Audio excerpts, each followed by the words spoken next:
Tralalero, tralala. Doon kayo sa labas. Sa labas. Meron kayo special na lugar sa impyerno. Antique Viral Graduation. Toga. May aangal ka. Thank you sa pag-inspire pa. Ito gusto ko nakikita, hindi yung kabastusan sa mga teacher nyo. No medal, no honors, slow learner, has light of 7.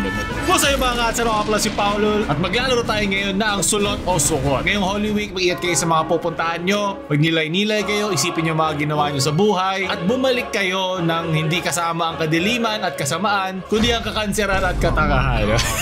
Basta magpakabuti kayo para awa nyo na, ba't adan? Ba't adan? LSS na rin ako, like ko narinig sa mga memes eh. Alam nyo ba, so tala sa tema tayo ngayon, na wala talagang ahas na lumande kay Eva, kundi parang beast of the field yung term. So doon sa beast of the field na yun, pwede siyang parang reptilian form, pwedeng hindi maipaliwanag na itsura ng demonyo. Kaya yung pagiging isa niyang ahas, yun na lang yung naging parusa o yung curse na binigay ng Diyos doon sa demonyo. Siguro na hinugot sa tadyang ang mga babae sa lalaki, natadyakan din tayo kasi lagi tayo nag-aaway. Parang walang katapusan tong bawian. Partida, wala pa girl best friend si Eva. Napalabas agad sila ng bahay ni Kuya. Alam ko na ang nickname ng girl best friend ni Eva, si Lucy Pearl.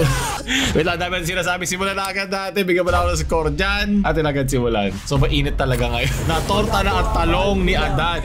Ba't Adan? Sige, sulot. Sulot niya basta may ketchup, boy. Alam mo na. Bombardiro crocodilo. Un fottuto alligatore volante che vola e bombarda i bambini. Che vola? Tung sahur. Yung pala yung politiko kanina. Keluar pada sa lirili larila.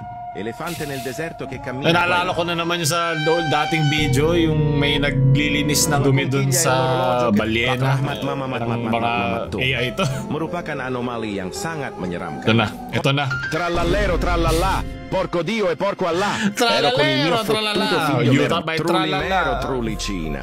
Gusto ko malaman saan nanggagaling yung mga pangalan. Parang mga pangalan ng demonyo. Panilalabas na Latin. Il pritiletin in piscina. 54% lang naman, kayang-kaya to. Sa Pilipinas, 1,000% ang danger. Frigo camelo, Batadan. bufo fardel. Tama. Ito ang rason bakit ang mga camel tumatagal sa desyerto. Kasi pwede sila uminom ng chocolate. Tama. Frigo camelo.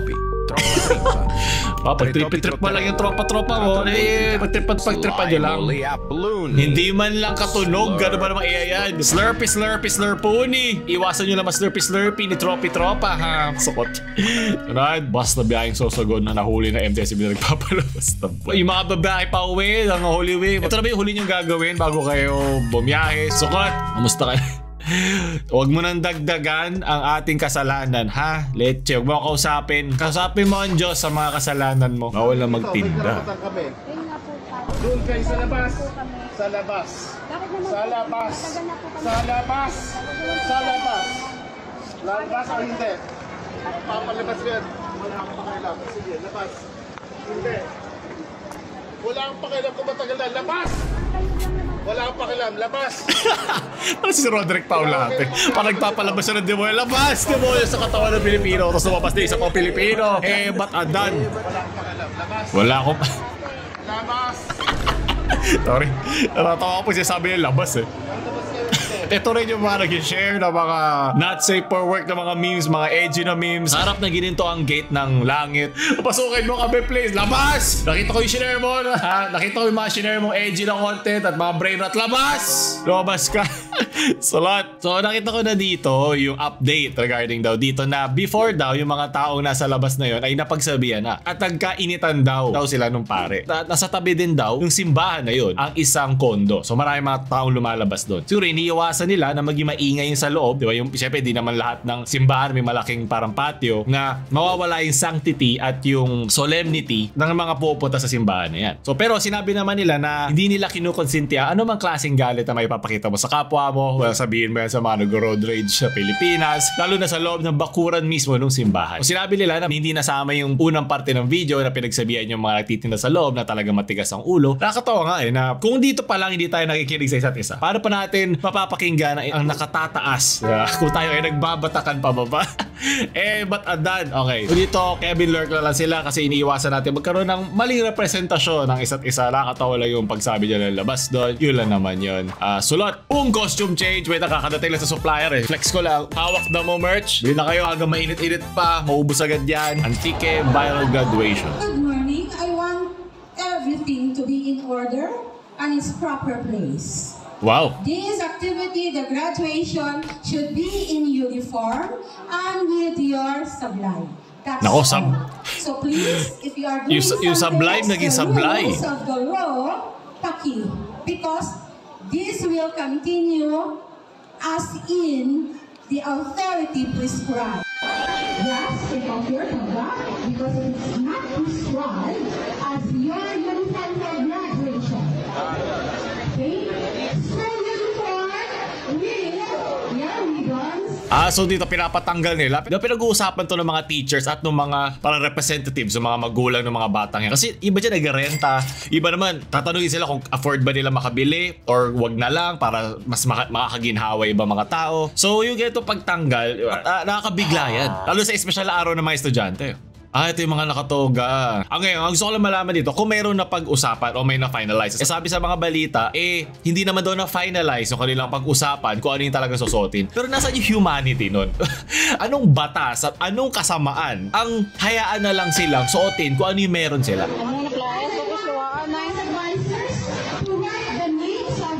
Ayun. Ano makukuha na to? Di ba gumraduate na to? Ano makukuha yun sa pagsulat pa ng pangalan nila? Grabe naman violated.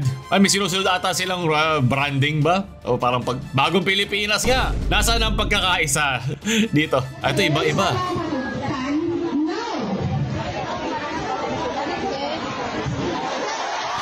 Wow!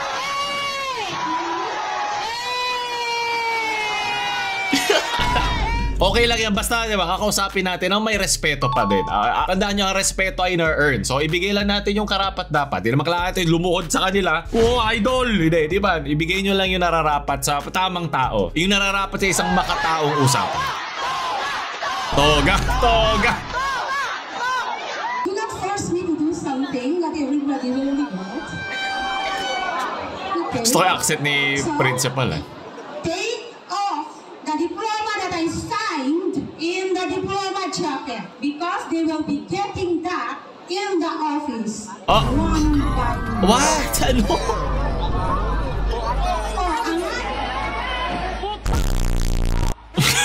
May angal nga. My God.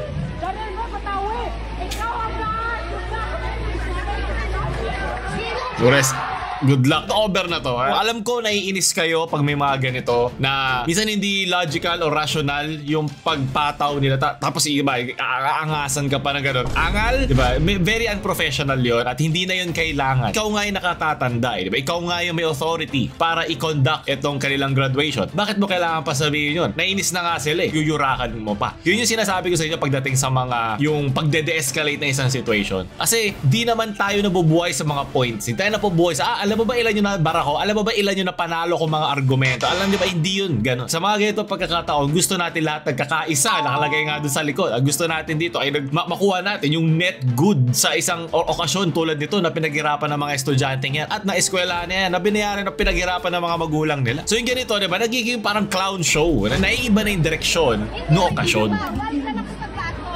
Ito ba yung advisor ng lahat at ito yung iba't iba angle po siya para ako nasa isang highlighter reel. Grabe naman yung vehemently. Favorite. Tindi naman masyado ng vehemently. Ano yung perspective dito? Yun ang gusto ko malaman. So, DepEd, explanation, kailangan ko. So, dapat ilulugar natin. Medyo overkill yung pagmura dun sa principal, pero overkill din yung inaangasan pa ng principal yung mga bata. Alam mo yun, di ba? Parang pag nasimula na kasi isang sunog, di ba? Isang mitsa lang yan, sunod-sunod na yan. Hindi naayos ng dalawang mali, ang isa pang mali. Ayon sa Department Order 009, Series of 2023, Section 4, yan, sa pang-8, casual or formal wear or school uniform shall remain as the recommended moving up graduation attire. Toga or sablay, nangyari nagkasablay-sablayan na nga is allowed to be worn as an additional garb. So hindi ko maintindihan kung ano yung rason ni principal para palitan yun. Power trip ba yun? May makukuha ba siya doon? Pero ba siya nakausap? Diba? Na para maging uniform lahat, para ipakita yung pagkakaisa ng mga estudyante. Marami yan. May mga ilalim yan na minsan di natin naintindihan bilang hindi naman tayo sa perspective, diba, ng principal. Let us conduct ourselves in our proper perspective. I think ang pinaka-problema lang dito yung pagpaplano. Hindi na plano ng maayos ng mga teachers at ng mga representative ng mga magulang at yung pag-finalize kung ano ba talaga dapat yung kanilang susuotin. Hindi naman yun na magiging representasyon ng kanilang pinaghirapan, pero naiintindihan ko kung bakit gusto sumunod o gusto magsuot ng toga ng mga estudyante yan. Kasi alam lang pinaghirapan din nila yan eh. Diba? So ganyan na, papoba rin pa, iba dyan baka binayaran o nirentahan pa. Mainis ka talaga. Pero yun nga, isang mali ay hindi ayusin ibang mali. Pero siguro ang maganda lang ngayong panahon ay marunong na ang mga kabataan na i-express ang kanilang sarili. Kasi yun ang nangyari pag hindi mo i-express ang sarili mo. Pumuputok kayo, diba? Yung mga taong cold, yung mga taong nagano ng cold shoulder, hindi marunong mag-communicate, masyadong emosyonal. Kung ano-ano mga sinasabi dahil sa galit nila. At least ina-express ng mga estudyante, well, hindi yung nagmura, medyo OA na yun, yung kanilang hinanain. Kasi nung umakyat doon, yung nakadilaw kanina, at least sabi na, toga, kaysa naman, so yun, sukot to dahil papahiya pa ito ng both ng mga estudyante, ng mga gumraduate at ng principal. Hindi nila na plano na maigi. Nakita ko to. Ito yung tungkol dun sa kasalan ata nung anak ni Dennis Padilla. Tapos pinost na parang naging guest lang yung tatay niya na si De. Alam naman natin na sobrang toxic nung relasyon nila. Hindi ko na pagbubuwasan ng oras ko yun at wala na akong pake sa mga buhay ng mga celebrities. Pero tawa lang ako dun sa ang regalo daw niya ay yung Astig merch niya at yung flavor ng bagoong. Hindi mo ba lang pinarest? Dennis, na naman mangga na lang binigay mo. It's an exciting day for today. Prepare ko muna yung mga gifts ko. Ako din, ito, bili na rin kayo. Medyo bagay na bagay sa mga pinapanood natin ngayon. Kailangan natin yan. Nasa description, paubos na. Kulay blue na lang ang meron. Siyempre, meron din akong binadot na Super Lola bagoong. 2 flavor yan. Mayroong sweet at siyempre, merong spicy. Kala ko may asim pa ang lola mo. Babalutin ko ito. After kong balutin yan, gusto ko makita nyo. Naghanda ako ng aking susuotin for this special day. Alam mo, hindi pa nga ako agad-agad naniwala na baka plus lang to sa regalo niya. Pero yun daw talaga yung dala niya. Alam mo, wala na akong pake kung merong pagkukulan din yung kahit anong side. Pero kung nasa kasalan ka, hindi dapat to tungkol sa'yo. Ikaw ba ikakasal? Marami ako nakikita ng mga relatives na pupunta sa kasal na in-invite nung groom at nung bride na pinamumukha nilang para sa kanilang araw na yun. Alam mo, dapat hayaan mo na lang na itong special day na to ay para sa mga ikakasal. Hindi ikaw, hindi dapat tutungkol sa'yo. Kung meron mga grievances, kung meron mga pinag-awayan o mga hindi kayo nagsi-see eye to eye, kasi sabihin natin 50-50 na hindi na makasalanan ng kahit sino, talaga ito lang circumstantial na meron ka nung pinanganak ka, ito yung choices na napili nyo noong mga panahon na yun. O sige, pero itong araw na to, huwag na tayo gumawa ng issue na ilalayo pa yung focus na special na araw na to sa kung kanino to okasyon na to. At yun ay sa mga ikakasal, hindi sa'yo. Okay? Yun lang masasabi ko dyan. Kasi ayoko na mag-deep dive dyan. Sobrang sayang na yung utak ko sa sobrang dami mga memes na pinapadala nyo. Ayoko na to idagdag pa. Okay, sunod. Di ako natuwa dyan. Ako ay nagdatanga. Oh my God. Ano to? No medal, no honor. Slow learner. Has light of 7. Medal of 4. Not handsome. Not good enough. Not academic achiever. Try hard. Just a man who wants to make his spell up. Ano masama doon? Diba? Ewan ko ba't gayon? Parang masama mag-try hard. Hindi ko yun maintindihan. Oh, try hard mo na ba? Ganun ba talaga pag kahit kailan sa buhay mo wala kang pinagpursigihan? Kawawa ka naman. Mas maganda maging try hard kaysa walang ginagawa sa buhay. Like, dadaan ka lang sa buhay na parang langaw at naghahanap ng taing sisip-sipin. Natatawa ko lagi pag may nagsasabi, try hard mo naman. Well, depende sa context. Alam mo yun, kaya naglalaro kayong 5-man, tapos i-enjoy lang lahat, tapos yung pagka-try hard mo, nagiging toxic ka na. Iba na yun. Intindihan ko yun. Yun yung nakakasama. But I think yung gusto lang naman sabihin dito, niya, ay, alam mo yun, kahit yung vibe niya rito ay parang sad boy. Dahil picture lang to, hindi natin talaga alam ano yung pinagdadaanan niya. At nakakalungkot lang na pinagtawanan siya sa kanyang pino. Kaya i-blur natin siya. Basta subukan mo, kahit hindi ka magaling doon, subukan mo. Dahil maraming tao ang mamamatay nang walang ginawa sa buhay. At ayoko yun para sa inyo. Gusto ko ma-experience nyo, gusto ko maramdaman nyo ang saya ng pagiging buhay. Sayang naman kung wala kang gagawin, diba? Good luck at congrats din sa mga gumraduate dyan. Ingat kayo palagi, magbakasyon kayo ngayon at enjoy nyo. Huwag kayo nood ng mga video natin, ha? Pero like nyo yan. Sukot, pansit, lumpia. Nakakaintindi ka ba? Huli mo na to, ha? Gulat na gulat ka pa, hayop. Yari ka kay teacher. Mukhang huling kisos party mo na yan dyan, ha? Sunod mong dadali na lang dito kaya yung report card. Sulot, guro nakatanggap. Ano yan? English. Oh my God. Tayo mamaya, Ma'am Cheska. Alam mo, minsan ang masisisi ko lang ito yung magulang. Bakit ganito siya magsalita? Lagi nyo ba siya iniiwan sa mga server ng Roblox at ng Minecraft at siya ganyan? Kasi alam mo, yung mga bata ay cringe yan. Wala kang magagawa. Sinusubukan nila intindihin ang mga paligid nila. Hindi pa buo ka nila mga personalidad. Tingnan natin update. Ako umaasa ako na bigyan nyo ng karampatang parusa tong hype na to. Okay, so nagsimula daw yung mga series of difficult conversation, there are struggles and effort to continue showing up for my student each day while carrying an invisible weight. Dapat may gawin yung eskwelahan dito. Ako, 7 Aphrodite, ano ba? Ayusin nyo buhay nyo, ha? At dahil dyan, gusto ko lang i-share para naman magkaroon ng pag-asa sa kabataan. May nag-share na isang dami account na ang kanyang pangalan daw ay AJ na thank you sa pag-inspire Pao. Thank you rin sa wisdom na nakuha ko sa pinanood ng vids mo. I graduated with highest honors kanina with the general average of 98. I aspire to be like you. Yes, dami ako. Totoo akong tsaong nag-chat sa'yo. Hindi ka naman AI, no? Again, thank you so much. Babalikan din kita pag naging cum laude. Grabe, di ka pa tapos. Ito yung kanyang report card. Ito gusto ko nakikita, hindi yung kabastusan sa mga teacher nyo. Medyo, pucha, 9999. Yung iba, puro mga mga palakol, mga 7. Shit. Ate, alam mo kung physically fit ka, very good. Work immersion. Pero ba ditong Philippine immersion ako? Buti yan. Okay, pagpatuloy mo lang yan. Basta tandaan nyo, ang grades ay hindi basihan ng mararating mo sa buhay, pero maganda siyang pagsimulan. Kasi pinapakita doon na kaya mo mag-commit. Pinapakita doon na kaya mo sumunod kung saan ka ilalagay. Siguro kung ang kailangan mo ipakita ay hindi talino, kung sabihin na kailangan mo ay diskarte, o pagmamanage, pagbabantay, kaya ano pang trabaho, kaya mong mag-adapt doon. So ito, sinisimulan lang naman nila na marunong kang umintindi, diba? Kaya mong isuksok sa kokote mo yung mga aralin. Alam ko iba tao kasi, baka pala mo na grade ko, bobo, hindi yan totoo. Huwag ka magpaniwala dyan. Isipin mo lang, dagdag armas lang yan. Isipin mo lang kung hindi yun yung klase ng armas na ikaw ay magaling. Para kasi ano yan bakit mo pipilitin ng isang isda na umakyat ng puno kung hindi naman yun ang kanyang natural niyang galing? Hanapin mo yung magiging dagat mo. At kung ikaw ay unggoy na pinipilit palanguyin, hanap ka ng sariling puno na mas mapapakita mo ang iyong value. Hanapin mo yung lugar na mapapakita mo ang tunay mong halaga. Para diba, maibalik mo ang pagmamahal na nakuha mo sa iba. Very good. Sulot! Dahil dyan, 99 ka sa akin. Tataasan ko pa 1 point for sharing. Yung 98 mo. Alden. Parang tanga to. Boom! Boom! Ito pala si si Adan. Si Adaniel Padilla. Okay, tanga, parang tanga nga. Sukot. Sumakses, sobrang Latina. O nga, ito yung latest. Idol pala. Oh, grabe, tagal na nun. Si Idol pala to. Gumaga Nern, Lodi Pet Balo. Tanong mo sa nararamdaman ko yung edad, umaaura. Ito ba yung sumabog? Boom Panis. Amalayer. Puro kay Vice ganda to Dahil dyan may nag-text. Wow, nakatawa lang na yung mga Becky at Konyo na slang noon. Narinig mo, diba? Noon pa. Ito yung brain rot vocabulary. So kung kanina, mayroong brain rot AI video, ito yung brain rot vocabulary na meron tayo. Ito yung version natin ng Skibidi. Ito, no? Gumraduate ako para malaman to. Maraming salamat. Well, kasi hindi ko rin nagamit Nasulot, sa kaalaman na yan. Ano niya? Tama. Oh. Ang linis sa idol, di ba? Oh. Burst paid.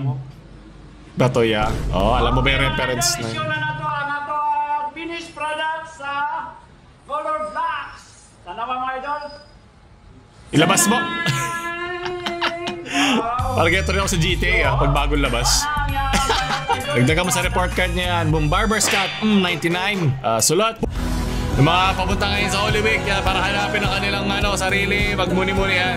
Ilabas mo ang galit mo. Sulot. Tamaan kami niyan, talker mo, boss. Okay, copyrighted pa. Yung mga naglalakaw na mga instrumental, hindi ba yun parang pinapakita mo na wala lang din sa'yo yun, gumaya? Hindi ba parang pangit ang reflection nito sa kampanya mo kung sino ba dyan? Nice one! Nagaling, sukot. I have this client who is willing to hire a Filipino customer service full-time for 120k a month! Let's go! I told him, no, don't pay.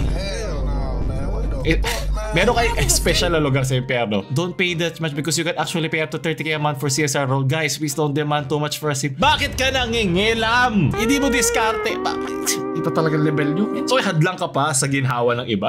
Kahit si Satanas nanginginig sa'yo eh. Willing to benefit the VA is like ficing if the client can pay. Ayaw na lang na-advise na nakakan kay Loy Mabudol Pud. Kaya pasuntok na lang sa mukha. At mo nilalangan si CSR kahit anong trabaho, basta marangal, basta wala tinatapakan tao, okay na yan. Ito, hindi mo na tinapakan yung tao. Nilublob mo pa. Hayop ka. Nilublob mo pa sa tubig. Ba't ikaw ba magpapakain sa kanya? Kasama ka ba sa ambag ng buhay niya? Leche, sukot. Alala niyo pa ba sila tumangkad na effective? Ay, oo, lalalo ko siya. Siya yung dati sa thumbnail natin. Oh, lumaki na siya. Magaling.